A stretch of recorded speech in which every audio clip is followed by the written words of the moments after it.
Alternative futures. What does it mean to see the future through a decolonized lens?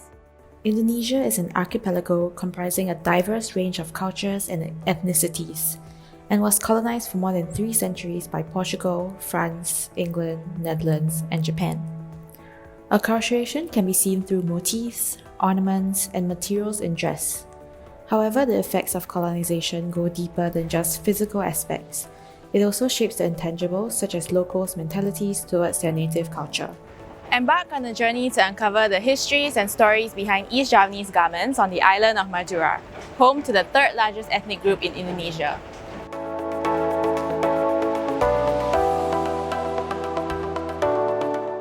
So the purpose and the objective of this study is to gain deeper understanding of how dress have evolved over the years, and specifically in the East Javanese identity. The next thing that we wanted to do is that we want to create an accessible study or resource that people can access in regards to the Madurese dress.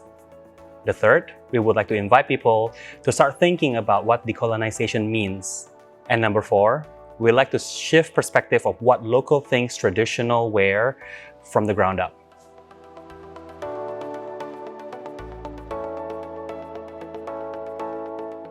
Hello, this is Alternative Futures calling. Qualitative research methods such as interview, object-based research, and material culture were employed. A total of 9 interviews with garment makers, wearers, and academics in the field of Javanese dress were conducted. An important criterion of this primary research was to seek perspective of local indigenous communities as to ensure that decolonized thinking begins from the indigenous communities rather than through a top-down approach. The results were analyzed in 3 phases: observation, reflection, and interpretation. We observe and learn by doing the ground research in Sunda Madura to look at how Madurese dress and fashion objects present themselves in terms of form, function, and technology innovation. We opened the conversation with historian, cultural practitioner, and native residents. We listened to understand the colonial history that has affected and shaped the Madurese culture from past to the present. In the interpretation stage, a speculative design approach was used to visualize how the dress of East Java would look like without colonization. We do this by thinking, discussing, arguing, and even debating about how the future would be as we think about the possible and plausible futures of East Java dress. Then a more insular way of thinking was adopted, which places more weight on cultural influences of the Javanese themselves and how native skills and craft could have propelled East Javanese design forward. First, we met one of the historians and cultural practitioners in Madura, Bapak Ahmad Darus, his daughter Mbak Sinta, and the husband Mas Benny. They are very friendly, happy to support and share about the Madura culture they integrate. We were also being brought around to meet the locals to do the interview, look at the way of dressing, and see the fashion objects they have closely.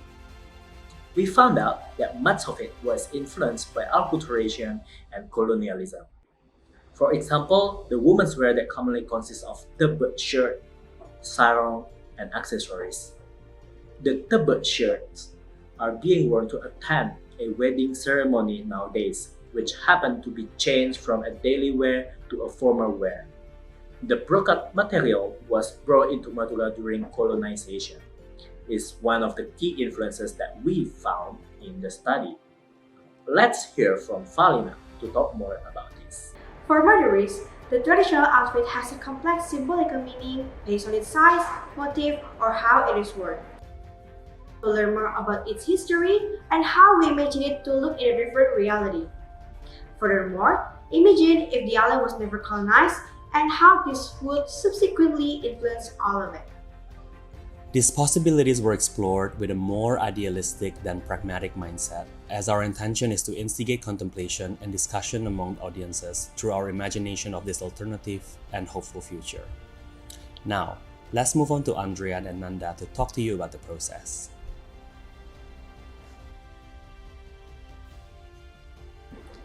Through our brainstorming and interpretation of the alternative future of Madura, we came up with this design that focused on simple form that merged traditional fabric with modern style and silhouette. They are still use religious symbolism and social status.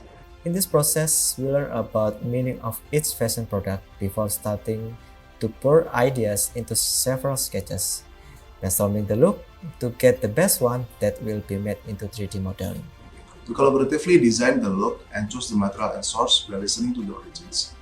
In the technical side, we turned our sketches into 3D mesh object using software called Blender with the help of plugin called C+C&Co. This helped to simplify its workflow and also the effectiveness of the software and plugin itself. We did multiple rounds of changes of the basic form of the garment and the material development until we agreed with the final output.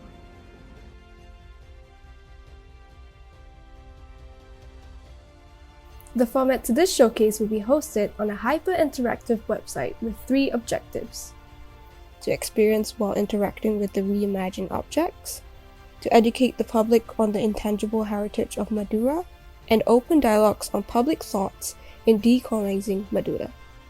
Viewers will be able to observe, learn, and engage with reimagined objects while listening to the origins of dress and fashion objects said by native residents of Madura.